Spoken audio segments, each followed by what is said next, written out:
श्रोताओं नमस्कार।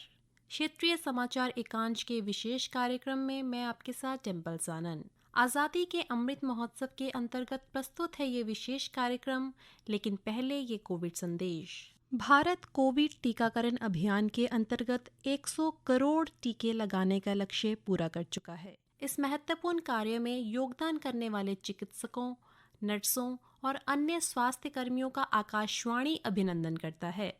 इसके साथ ही हम आपको सतर्क भी करना चाहते हैं कि कोविड अभी समाप्त नहीं हुआ है।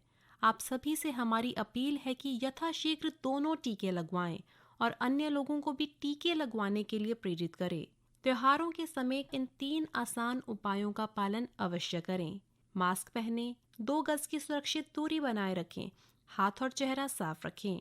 कोविड से संबंधित कोई भी जानकारी और मार्गदर्शन के लिए राष्ट्रीय हेल्पलाइन नंबर है 011-2397-8046 और 1075।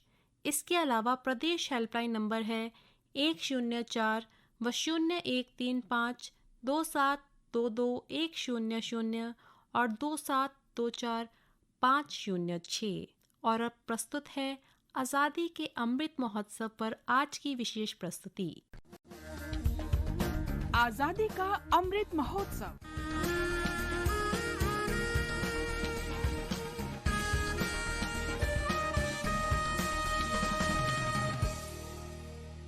आजादी का सफर आकाशवाणी के साथ एक राष्ट्र का जन्म। भारत का शानदार स्वाधीनता संघर्ष आधुनिक विश्व के महानतम संघर्षों में से एक है। आकाशवाणी आपके लिए रोजाना ला रही है इस शानदार संघर्ष की एक झलक। आज महान स्वाधीनता सेनानी, क्रांतिकारी और कवि केसरी सिंह बारहट की जयंती है। उनका जन्म 21 नवंबर 1872 को राजस्थान के शाहपुरा में हुआ।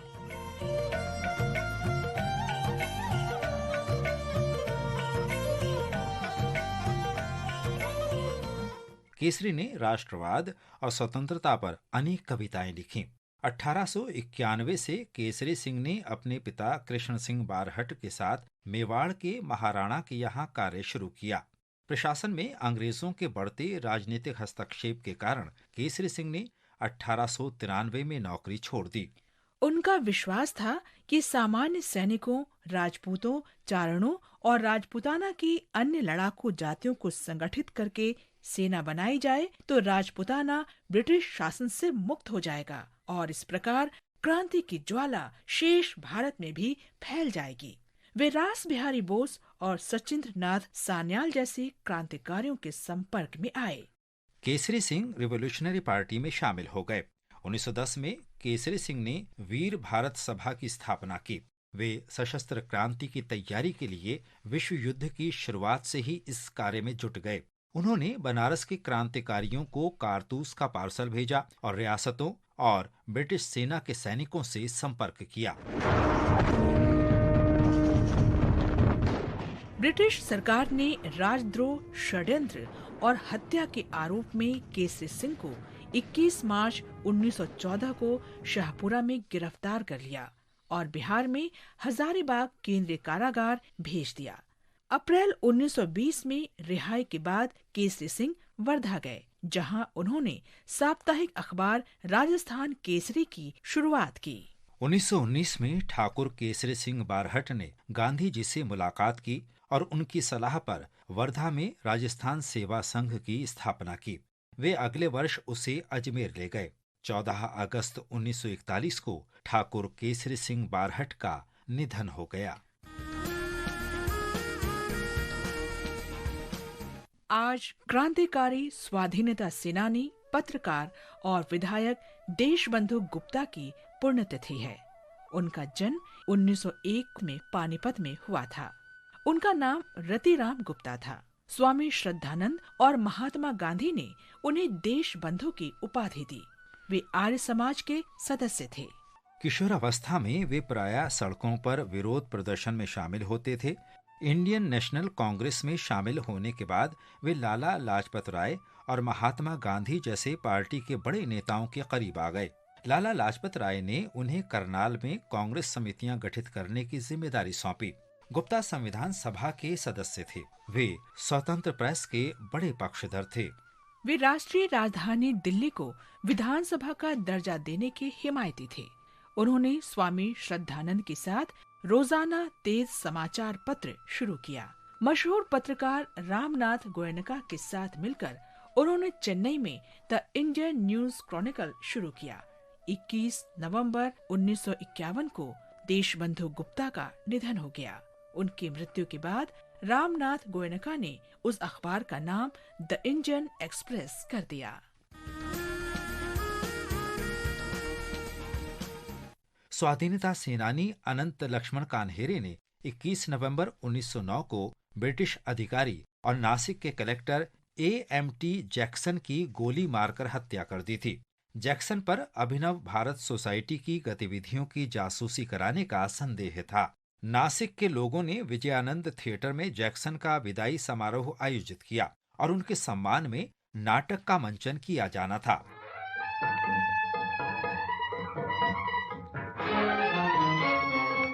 जब जैक्सन नाटक देखने पहुंचे तो अनंत लक्ष्मण कान्हेरे ने उनके सामने छलांग लगा दी और उन पर 4 गोलियां दाग दी। जैक्सन ने तुरंत दम तोड़ दिया। अनंत कान्हेरे ने गिरफ्तारी से बचने के लिए जहर खाकर आत्महत्या करने का प्रयास किया, लेकिन वो सफल नहीं हो सके और पुलिस ने उन्हें गिरफ्तार कर लिया। इस सनसनीखेज हत्या को नासिक षड्यंत्र केस कहा गया। अभिनव भारत सोसाइटी के 27 सदस्यों को दोषी ठहराकर दंडित किया गया। अनंत कान्हेरे पर बम्बई हाई कोर्ट में मुकदमा चलाया गया और 19 अप्रैल 1910 को ठाणे जेल में उन्हें फांसी दे दी गई। मात्र 18 वर्ष की उम्र में प्राणोत्सर्ग करने वाले साहसी स्वाधीनता सेनानी अनंत कान्हेरे को शत शत नमन। आजादी का सफर आकाशवाणी के साथ की इस कड़ी में आज बस इतना ही। कल फिर मिलेंगे एक नई कड़ी के साथ।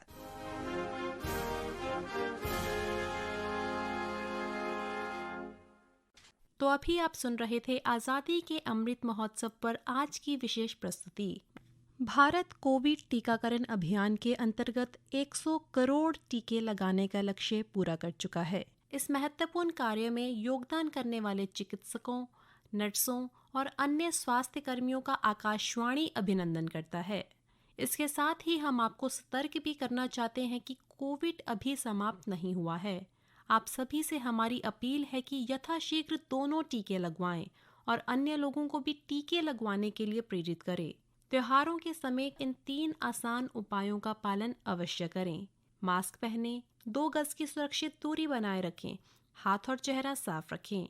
कोविड से संबंधित कोई भी जानकारी और मार्गदर्शन के लिए राष्ट्रीय हेल्पलाइन नंबर है 011-2397-8046 और 1075। इसके अलावा प्रदेश हेल्पलाइन नंबर है 104 व 0135 2722 और 2724 506। आज के कार्यक्रम में फिलहाल इतना ही। मुझे दीजिए इजाजत। नमस्कार।